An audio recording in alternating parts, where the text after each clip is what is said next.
Salam müəllimlər, bugünkü mövzumuz 5-ci sinif dərsliyi, 3-cü mövzumuz ölçmə və nişanlama alətləridir. Ölçmə və nişanlama ilk öncə onu deyim, vacib və məsuliyyətli əməliyyatdır. Yəni məmulatın keyfiyyəti, iş vaxtına və materiala qənaət ölçmə və nişanlamadan asılıdır. Ona görə biz onu dəqiq yerinə yetirməliyik. Nişanlama nədir bəs müəllimlər? Nişanlama pəstahın üzərinə emal sərhədlərini və yerini göstərən kontur xəttlərinin çəkilməsi və nöqtələrin qeyd olunması prosesidir. Uzun-uzadı yadınızda qalmırsa, qısa yadınızda saxlaya bilərsiniz. Yəni nişanlama nədir desək, kontur xəttlərinin çəkilməsi və nöqtələrin qeyd olunması prosesidir. Ülgü nədir bəs? Ülgü bir neçə detalı eyni anda tez və dəqiq nişanlamaq üçün yerinə yetirir. Yəni ülgü nişanlama alətidir.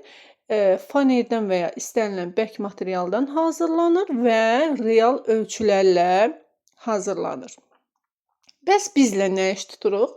Biz deşmə yerlərini nişanlayır və deşiyi açır. Karandaş vasitəsilə də nişanlama xəttləri çəkirik. Metal ölçmə lenti ilə nə iş tuturuq müəllimlər? Metal ölçmə lenti vasitəsilə meşə və mişar materialları ölçülüb nişanlanır. Yəni metal ölçmə lenti həm ölçmə, həm də nişanlama alətidir. Baxın, görürsünüz 3 dənə M var. Metal, meşə və mişar. 3 M ilə bunu yadımızda saxlayırıq.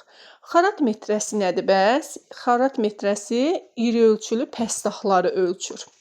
Necə pəstahları? İri ölçülü pəstahlar. Baxın, ölçür dedim. Nişanlayır demədim. Demək, xarat metrəsi ölçmə alətidir. Yalnızca ölçür. Bölgüləri olan xəttkeşlə nə edirik? Bölgüləri olan xəttkeş vasitəsilə kiçik ölçülü pəstahlar ölçülür və nişanlanır. Həm ölçür, həm nişanlayır. Bucaqlıq vasitəsilə düz bucaq yoxlanılır, ölçülür və çəkilir. Görürsünüz, burada da nişanlayır demədim. Yoxlanılır, ölçülür, çəkilir. Demək, bucaqlıq da ölçü alətidir.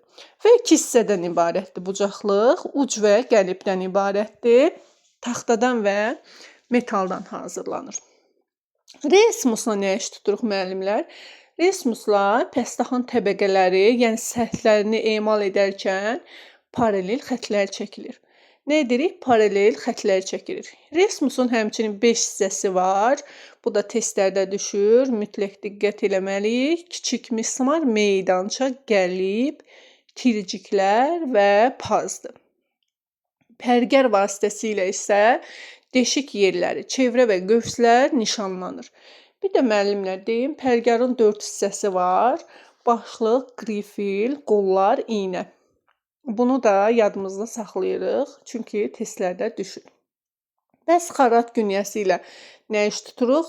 Xarat günyəsi vasitəsilə müxtəlif bucaqlar nişanlanır və ölçülür. Transporterlə nə edirik? Transporterlə də bucaqlar nişanlanır və ölçülür. Baxın, ümumiləşmə aparaq bir dənə.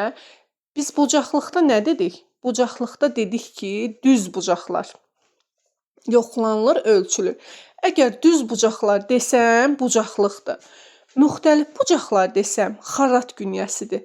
Sadəcə bucaqlar desəm, transporterdir. Bunlar da testlərdə çox düşür, qarışdırmayın bunları da. Sonra bir də onu deyim müəllimlər, xarat günyəsində 3 hissəsi var. Hansıdır? Xəttkeşdir, qəlibdir, sıxıcı, vintdir. Görürsünüz müəllimlər, mən bu qəlib sözünü 3 yerdə istifadə elədim. Harada? Xarat günyəsində, resmusda və bucaqlıqda. Deməli, bucaqlığın, resmusun və xarat günyəsinin ortaq hissəsi nədir? Bu da testlərdə çox düşür. Belə bir sual düşsə, demək bu qəlib olacaqdır. Bugünkü mövzumuz bu qədər müəllimlər. Hər birinizə uğurlar.